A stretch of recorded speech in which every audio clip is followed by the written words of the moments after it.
Unit 1, Foundations of Geometry, question number 10.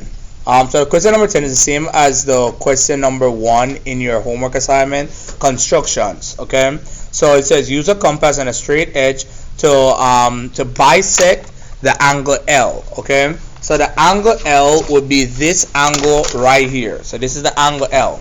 I need to try to bisect it. So to bisect it, you're going to click compass, okay? And then you're going to put the compass at the angle L, okay? You're going to hold it steadily, and then you're going to put a intersection at that arrow. Oh, well, I should have probably made a smaller intersection. Because will it cross this line? Oh, it will, barely.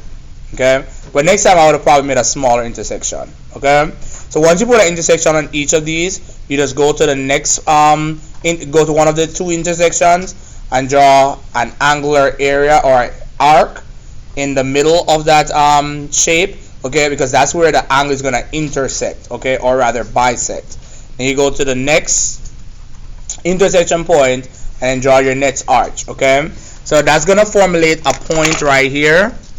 So this will be the point where it bisects the line, okay. So I just draw my ray. So you're going to now click ray, and then you just draw the ray through that bisection. And a ray has an arrow at the end, okay, and that is it, okay. So let's do the same bisect for the next one. Let's do them real quickly. So again, you draw your arch. Does it say bisect? Yeah, so we're trying to find a bisect. So draw your arch, and then go to that point, and then draw your middle arch, and then go to the next point, draw your middle arch, and then this is where they bisect, and you just draw your ray. So you just draw your ray for angle B.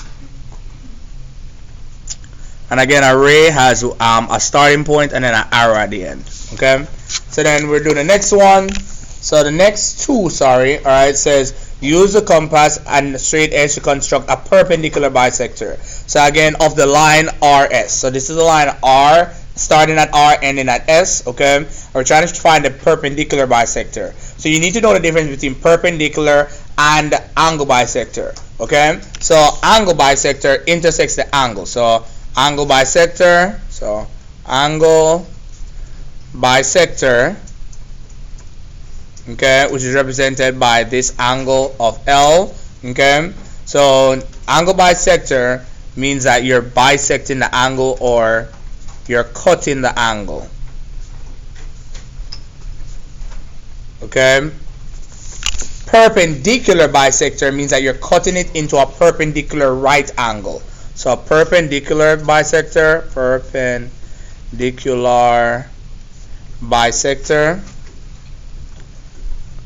a lot of times you'll see where it represents like this, okay.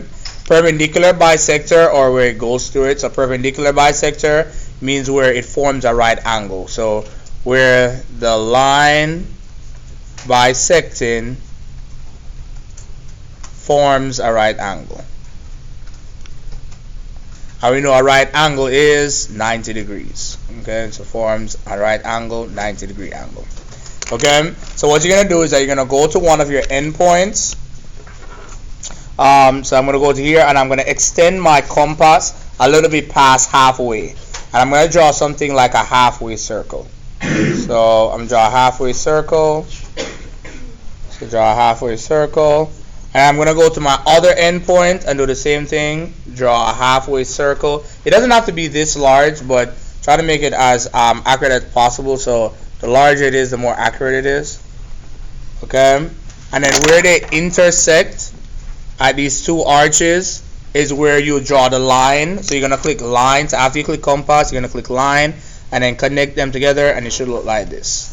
So that is your angle bisector. I repeat, that is your angle bisector. Okay, so let's do the same thing for this one. So extend a little bit past a half, and then draw your arch. Be as diligent as possible, and then do the same thing on the other side. Draw your arch. Be as diligent as possible. Be as diligent as possible, Door. All right, and then these are where the intersecting points are, and then you draw your perpendicular bisector. Well, we didn't even read the question, so we should have read the question. It says, use a compass and straight edge to construct a perpendicular bisector. to the line XY, okay, starting at X, ending at Y. So this is the perpendicular bisector. Always start by reading your question because you don't know what the question might be asking. Okay, so let's practice like 3 of them on delta. So on delta, click compass. Well, let's read the question.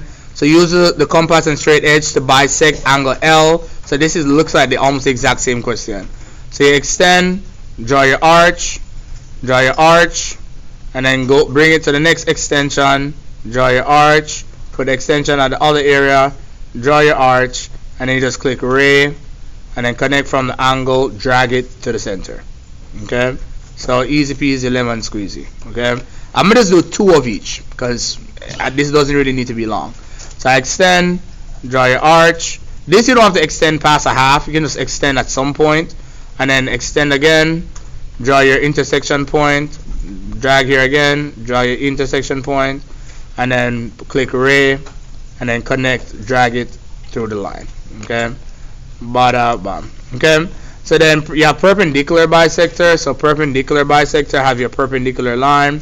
You click your compass. So yeah, it says use the compass to construct a perpendicular bisector to JK. So JK, bring compass, bring it a little bit past a halfway point. Draw your arch, and see I made this arch a little bigger this time. Draw a little bigger. Then drag this point, your first point, to the other end. Make your other arch, and then just draw a line. So this time you're not clicking ray, you're drawing a line, and then drag it between both. Okay. So the perpendicular bisector I think might be the harder one of the two, mainly because you have to make sure your compass is a little bit past a half. You do have to make the complete arch, and you're dragging one end. So you're not dragging this end to here. No. You're dragging the starting point, this right here, to the other end point. Okay? So that you can make this, as one of my students say, this X-looking shape. You just click a line and then connect, bada bam. Okay? So just like that. Alright, so that is how you do question number 10, which is the final question within the unit.